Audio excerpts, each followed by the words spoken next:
A Pedagógusok Háza egy megyei szintű intézmény. Feladata a pedagógusok továbbképzése, fejlesztése és lehetőséget nyitni az innovációra, a kutatásra a pedagógus társadalomnak, de ugyanakkor felvállalja az iskolával kapcsolatba kerülő minden kategóriának a továbbképzési lehetőségeit. A hazai rendszerben a Pedagógusok Háza egy nagyon jellegzetes kapcsolatban van a megyei tanfelügyelőségekkel. Ezek azok az intézmények, amelyek a megyék szintjén az oktatásnevelést irányítják, koordinálják, és közvetlenül a Tanügyi Minisztérium alárendeltségébe tartoznak. A minisztérium, valamint a tanfelügyelőségek és a Pedagógusok Háza mellett más intézmények is bevállalhatnak továbbképző programokat, akár pedagógusok számára is. Itt említhetjük meg elsősorban a pedagógiai alternatívákat kívánó szervezetek, intézmények programjait, vagy akár a kisebbségi oktatást célzó programokat, amelyek nagyon specifikusak. A jelenlegi törvénykezési keretek között a továbbképzést a 2001. januárjában megjelent új tanügyi törvény szabályozza, amely szerint a továbbképzésnek 3 fő területe lehetséges. Ebből az egyik a karrierépítés célzó irány, ami magába foglalja a 2-es fokozat, valamint az 1-es fokozat megszerzését a tanügyben. A 2-es és az 1-es fokozat magasabb szintű kompetenciákról és példaértékű tevékenykedésről szól. Ezeknek az eléréséhez előzetes ellenőrzés, órai, valamint dokumentum ellenőrzés szükséges, ugyanakkor az 1-es fokozat megszerzésére egy szakdolgozatot is el kell készítsenek a pedagógusok. A másik irány, lehetséges irány az 5 évenkénti folyamatos továbbképzés, ami arról szól, hogy 90 kreditpontot kell megszerezni. Ezeket természetesen akkreditált programok keretében, az akkreditált programokat pedig a Tanügyminisztérium jóváhagyásával lehet futtatni. Egy program akkreditációja eléggé bonyolult folyamat, nagy mennyiségű dokumentációt igényel, és a program komplexitásától függően természetesen más és más kategóriába sorolódik be. Így az 1-es kategóriás programok, ezek ilyen nagy lélegzetű, általában modulárisan megoldott programok, amelyek nagy pontszámot biztosítanak, és ezeket csak kizárólag a felsőoktatási intézmények ajánlhatják meg. A másik 3 típusú programot, amelyek vagy szakirányúak, vagy pedig tematikusak, más intézmények is megajánlhatják, és általában kisebb óraszámot, ugyanakkor kisebb kreditpontszámot feltételeznek. A harmadik fejlesztési irány az érdemes tanári cím megszerzését célozza. Ezt az 1-es fokozat elérése után 15 évvel teheti meg a pedagógus, és egy szakdolgozat elkészítését feltételezi, amit egy kijelölt bizottság előtt kell bemutatni. Előzetesen viszont szükséges egy órai ellenőrzés itt is. A Romániai Magyar Pedagógus Szövetség egy olyan érdekvédelmi és érdekképviseleti szervezet, amely célul tűzte ki a magyar nyelv minőségi oktatás fejlesztését és megmaradását. 4 oktatási központtal működik. A Parciumi Oktatási Központ, Kolozsvári Oktatási Központ, Gál Kelemen Oktatási Központ, valamint a Szovátai és a Hargita megyei oktatási központok, amelyek összefoglalják az egész ország régióit, magyar nyelvű régióit, és kiszolgálják azokat úgymond továbbképzések szempontjából, szakmai tanácsadás szempontjából is.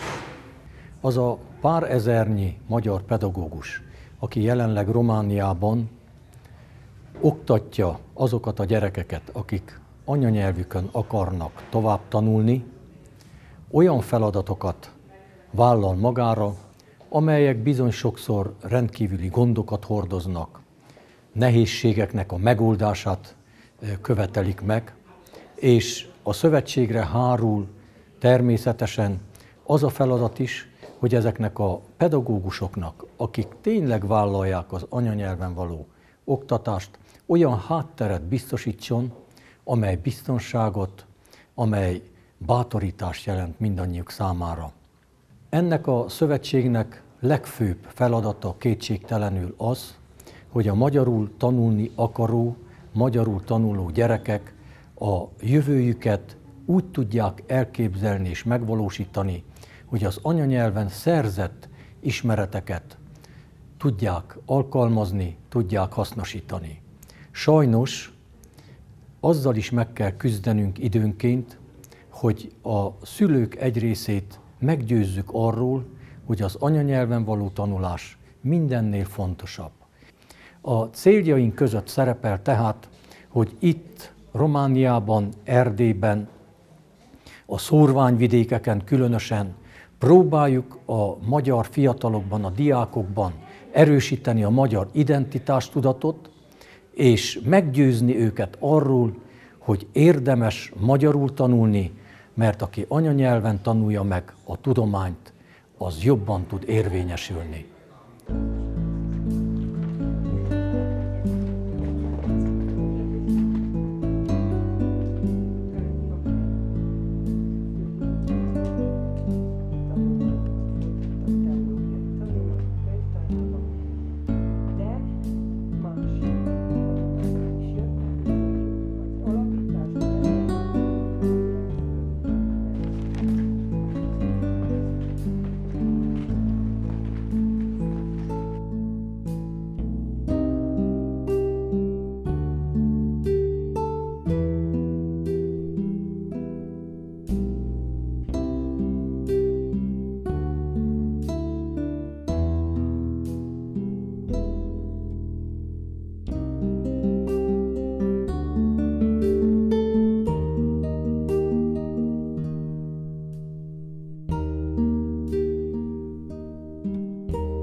Pályaorientáció, illetve a munkaerőpiacnak igen szoros kapcsolata van, hiszen a pályaorientáció, a pályaválasztás az egy nagyon-nagyon nagy súllyal kell, hogy jelen legyen egy ember életében, ahhoz, hogy az életre, egy egész életre egy kiható döntést kell, hogy hozzon. A pályaorientációnak a fontosságát azt mindenképpen a munkahogyi szervezet észleli sajnos. Tehát azok a pályakezdők, akik akár egy rossz döntés miatt, tehát egy rossz pályaválasztás miatt, vagy egy nem piacképes szakma választása miatt kikerülnek az iskolából, sajnos a mi regisztrációnkban jelennek meg, és ez nem csak magyarországi, nem csak tatai, nem csak megyei probléma, hanem ez bizony az egész világon probléma. Jellemző erre az is, hogy Európa egészét nézve 20% fölötti a regisztrált munkanélkülieken belül a pályakezdők aránya. Nálunk ez ennél jóval kevesebb, de ezért nagyon sokat tett a magyar állam is. Jellemzők a munkaerőpiaci programokban prioritást élveznek a 25 év alattiak, illetve a pályakezdő fiataloknak az elhelyezése, vagy a szakképzetlenség, mert azért azt tudni kell, hogy ha a tatai térséget nézzük, akkor a pályakezdőknek a több mint 60%-a szakképzetlen álláskereső. Na most egy pályakezdő magába is hátrányos helyzetű, hiszen nincsen munkatapasztalata, nincsen gyakorlata. A munkaügyi szervezet pályaorientációs tevékenység elsősorban a pályatanácsadásban valósul meg. A pályatanácsadásnak kétféle formája van, a pályaválasztási, illetve a pályamódosítási tanácsadás. Ezek lehetnek egyéni, illetve csoportos tanácsadási formák is. A pályaválasztás az természetesen elsősorban az iskolában tanuló, a közoktatásban, köznevelésben jelenleg résztvevő fiatalok felé irányul. A pályaorientáció pedig már elsősorban olyan pályakezdő fiatalok, vagy esetleg már nem is pályakezdő, de álláskereső ügyfelek felé irányul, akik úgy gondolják, hogy tévesen választottak, vagy a jelenlegi szakmájukkal nem tudnak elhelyezkedni a munkaerőpiacon. Most az elsősorban témánk szempontjából a fiatalok pályaválasztási tanácsadása lehet érdekes. A pályaválasztás elsősorban 3 fő lépésből áll. Azt szoktuk mondani a fiataloknak, hogy a legfontosabb az, hogy ismerjétek meg saját magatokat. Tehát valamiféle mélyebb, kicsit tudatosabb önismeretre tegyetek szert, ezt követően ismerjétek meg a szakmák világát is, majd pedig érdemes információkat szerezni a munkaerőpiacról, hogy ott milyen szakmák azok, amelyek keresettek, mi az, amivel könnyebben lehet elhelyezkedni. Nagyon régóta működik a pályaorientáció rendszere a munkaügyi szervezeten belül, úgyhogy szerencsére voltak utánkövetéses vizsgálataink is, hiszen olyan hosszú idő eltelt, hogy meg tudtuk keresni azokat a fiatalokat, akiknek mi pályaválasztási tanácsadást nyújtottunk, hogy milyen százalékban vált be a mi tanácsunk, illetve hogy hogyan választottak végül is, hogyan döntöttek. Ugye nem kötelező nekik visszajelezni a mi tanácsadásunkat követően, hogy végül is milyen iskolákba jelentkeztek, illetve hogy milyen szakmát választottak, és hogy abban dolgoznak át. Ugye nyilván akkor már nagyon sok idő eltelik, tehát erről nem is lehet visszajelzést kérni, de igyekeztünk nagyon sok fiatal adata alapján egy kicsit kérdezősködni, utána menni, és azt kell mondjam, hogy körülbelül egy ilyen 60-65%-os beválásúak ezek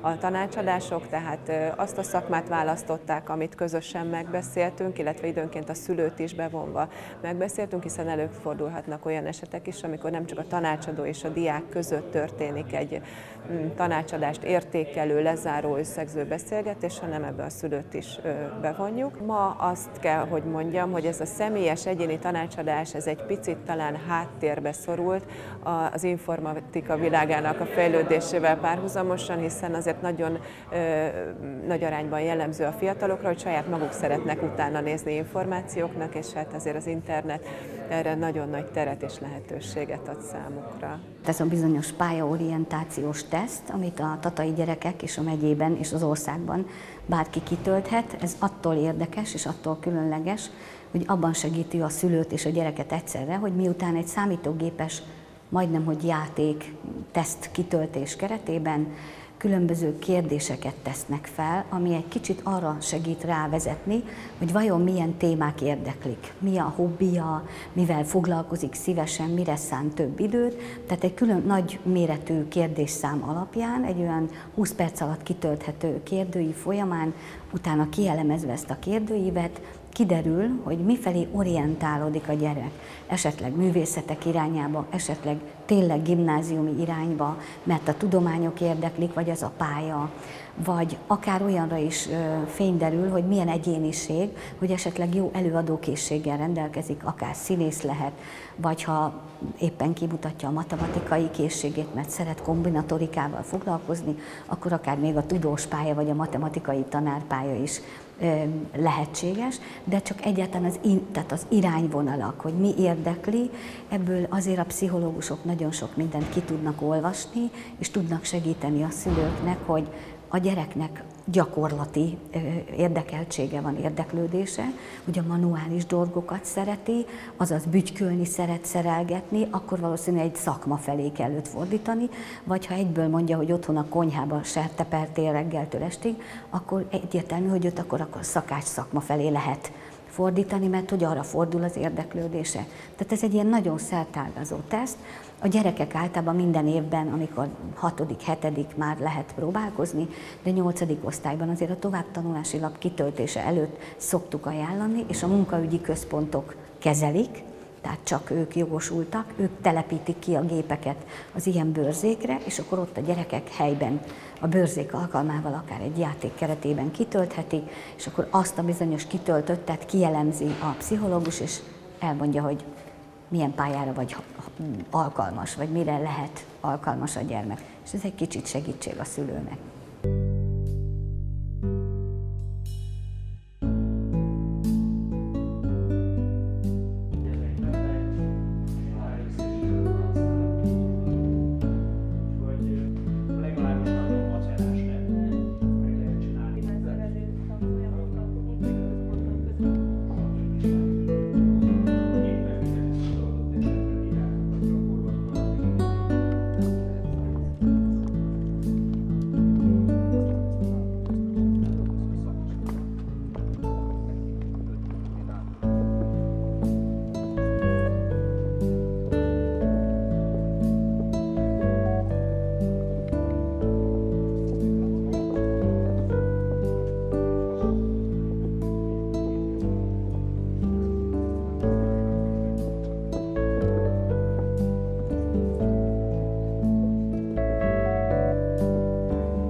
Az Európai Unióhoz való csatlakozás nyilván új lehetőségeket biztosított, megfelelő föltételekkel, és ez a lényeg, hogy megfelelő föltételekkel. Tehát a pedagógusoknak van egy bizonyos irányvonaluk, hogy mi iránt haladjanak.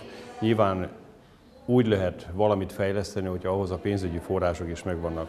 Ehhez új kapukat nyitott az Európai Unió, különböző olyan pályázatfigyelőket alkalmaznak az iskolák, oktatási intézmények, akik erre úgymond gyorsan rámozdulnak. Hihetetlen, hogy milyen pénzügyi lehetőségökhöz jut, amiből tud fejleszteni, tud oktatási programokat előállítani, és egy olyan vonal mellett menni, ami igenis fölfele ível. Tehát nem lehet a mostani pedagógiát összehasonlítani a 40 év ezelőttivel, hisz messze-messze elhalad attól. Nyilván a 2x2 az most is annyi, de hogy tanítjuk meg a gyereket, és mennyi idő alatt tanulja meg azt, milyen ütembe halad, ez viszont nagyban hozzájárul ahhoz, hogy milyen oktatási programok vannak. Nálunk van egy-két olyan iskola Kiskunhalason, ugye testvérváros a Magyarkanizsának, ahol hihetetlen ügyességgel, ez nyilván az iskola vezetésén is múlik, ki tudják aknázni ezeket a lehetőségeket. Márpedig ebbe van előrelépés, aki ezt meg tudja oldani, és minimális önerővel tehát az önkormányzattól alig kér támogatás, hisz van, mikor az önerőre is van egy pályázati lehetőség, na ezek az iskolák, ezek tudnak haladni előre. Én a Bibó István Gimnázium 11-es tanulója vagyok. Nálunk ez Magyarországon úgy zajlik, hogy 10-be el kell dönteni, hogy milyen faktokat veszünk fel. Ez azt jelenti, hogy azokból a tantárgyakból emelt óraszámban tanulunk 11 és 12. évben. Amióta a gimnáziumban járok, emelt szinten tanulok angolt, abból heti 5 órám van, és németet, abból heti 3 órám. Angolból nem sokára megyek felsőfokú nyelvvizsgára. Emelt szintűt szeretnék tenni angolból és történelemből, én az anglisztikával szeretnék foglalkozni, vagy Szegeden, vagy Budapesten. Szerintem azért fontos a nyelvtanulás, mert igen sok lehetőséget nyújt az Unió most ezzel, hogy lehet külföldre menni, nem csak mint munkavállaló, hanem mint egyetemista is. És szerintem nagyon jó, mert sok tapasztalatot lehet ott szerezni. Én is gondolkozom ezen, hogy kint végzem el az egyetemet, és esetleg munkát vállalok, hogy legyen tapasztalatom. Erasmus ösztöndíjak vannak külföldön, azaz költségtérítéses egyetemek. Tehát abszolút biztosítják a lehetőségeket külföldi oktatásokra. Itt néhányan munkavállalás után visszajönnek Magyarországra, és itt telepednek le. Ez azért jó, mert így már biztos állást kaphatnak, és biztos megélhetést. Én személyesen még nem tudom, hogy visszajövök-e vagy nem. Valószínűleg tartom, hogy én is visszajövök, és akkor így dolgozok egy pár évig. Elindult iskolánkon is a normatív finanszírozási rendszer, és mivel én egy elég nagy intézménynek vagyok a vezetője, ahol több mint 400 diák van, ez a normatív finanszírozási rendszer megfelelő volt ahhoz, hogy fent tudjuk tartani az iskolát. Gondolok itt arra, hogy bármilyen segédeszközök vásárlására és a pedagógusok finanszírozására is, tehát teljes mértékben ki tudtunk jönni ebből a pénzünkből. Ez volt az első, a következő volt, ami kimondottan a pedagógusokat is érintette, az az új pedagógiai program, aminek sok előnye, sok hátránya volt. Első körben, aminek nagyon örültünk, hogy bizonyos szabad kezet kapunk az órák elosztásánál. Ez az öröm nem sokáig tartott, mert egy idő után rájöttünk arra, hogy a magyar órákat elvették, természettudományi órákat elvették, és amikor elkezdtünk a pedagógusokkal beszélni, hogy milyen új profilt szeretnénk az iskolánknak, vezessünk-e valami új dolgot be, akkor az volt, hogy nagyon-nagyon jó lenne ezekbe a plusz órákba, de viszont a hiányzó órákat is pótolni kellett, amit az állam elvett, tehát inkább igyekeztük azokat visszaadni, hisz a 7 magyar órából elvettek 3-at az első évfolyamban, lecsökkentették a fizika, kémia, biológia órákat, tehát a végén rájöttünk, hogy majdnem ugyanoda kerültünk vissza az új programmal, mint ahol a régivel voltunk, miután egyeztettünk természetesen a pedagógusainkkal. Ami egy picit nehéz volt magyar iskola révén, az, hogy ugye első osztálytól mi természetesen magyarul tanulunk mindent, de itt bejön az első nyelv, az államnyelv, a szlovák nyelv. Ez már a gyereknek egy magyar közegben egy kicsit nehézkes, hisz akármerre fordul, szlovák nyelvet a mi környékünkön nem használ, tehát a legközelebbi szlovák város 50-60 kilométerre van. Tehát ezzel neki nagyon komolyan meg kell már első osztálytól birkózni. Az új program következtében 3. évfolyamra rátették a gyereknek az első idegen nyelvet, 6. évfolyamban a második idegen nyelvet, tehát tulajdonképpen az anyanyelvén kívül a gyerek 3 nyelvet próbált. Volt, amikor az órarendjében úgy történt, hogy magyar, szlovák, angol, német, amit úgy gondolunk, hogy kicsiknél azért ezek kisgyerekek, egy picikét nehézkes, amin sajnos változtatni nem tudtunk. Úgy néz ki, hogy talán most már leszűkítik, hogy az állam és az anyanyelven kívül csak egy idegen nyelvünk lesz, amit megmondom őszintén alapiskolában nagy örömmel fogadnánk. Tankönyveinkkel vannak gondok, tehát az új programhoz nagyon-nagyon nehezen érkeztek meg a tankönyvek, nagyon kreatívnak kellett lenni a pedagógusnak, hogy ebből adódóan az éves tervét, a heti tervét el tudja készíteni. Kezdőpedagógusok sok segítséget igényeltek idősebb kollégáktól, hogy meg tudjanak felelni az elvárásoknak. amihez egy jó vezetéssel, egy jó pedagógiai gárdával, sok idővel sikerült teljesítenünk a kitűzött céljainkat. Azt látom, hogy talán egyike vagyunk azon országoknak, ahol talán a legjobban, legzökkenőmentesebben dolgozunk az iskola ügyben, és ebben erősített meg, hogy biztassam a pedagógusaimat abban, hogy nekünk sem könnyű, de vannak helyek, ahol sokkal nehezebben birkóznak meg a napi feladatokkal a pedagógus társaink. Az oktatási rendszer hálója nem más, mint egy valóban bonyolult háló itt Szerbiába, ahol magának a tanárnak már nem csak tanárnak kell, tanítónak lennie, hanem ez mellett pedagógusnak, pszichológusnak, szociális gondozónak, jogásznak és adminisztratív munkásnak is. Ezek a különféle foglalkozások részként természetesen megjelennek más hivatásokban is, de azt tudni kell, hogy a mai oktatási rendszerben a tanárnak ezt valóban teljes egészében űznie kell. A műhely munkán való beszélgetés közepette kiderült, hogy a testvérvárosok országaiba is hasonló módon zajlanak ugye a mindennapi munkák a pedagógus életébe. Úgy gondolom, hogy az a fajta találkozások, teljesen mindegy, hogy hány emberről szól, 5-ről vagy éppen 100-ról, ahol olyan emberek ülnek, akik szeretnének változtatni, akik szeretnének valamit tenni a szerb jövő érdekébe, mindenféleképpen hoz valamilyen változást. Legfőképpen, hogy gondolatokat indít el bennünk, és megpróbáljuk tovább gondolni a saját területünkön, a saját adott környezetünkbe a dolgokat, és megtalálni utána a kis kaput arra, hogy merre tudunk tovább menni.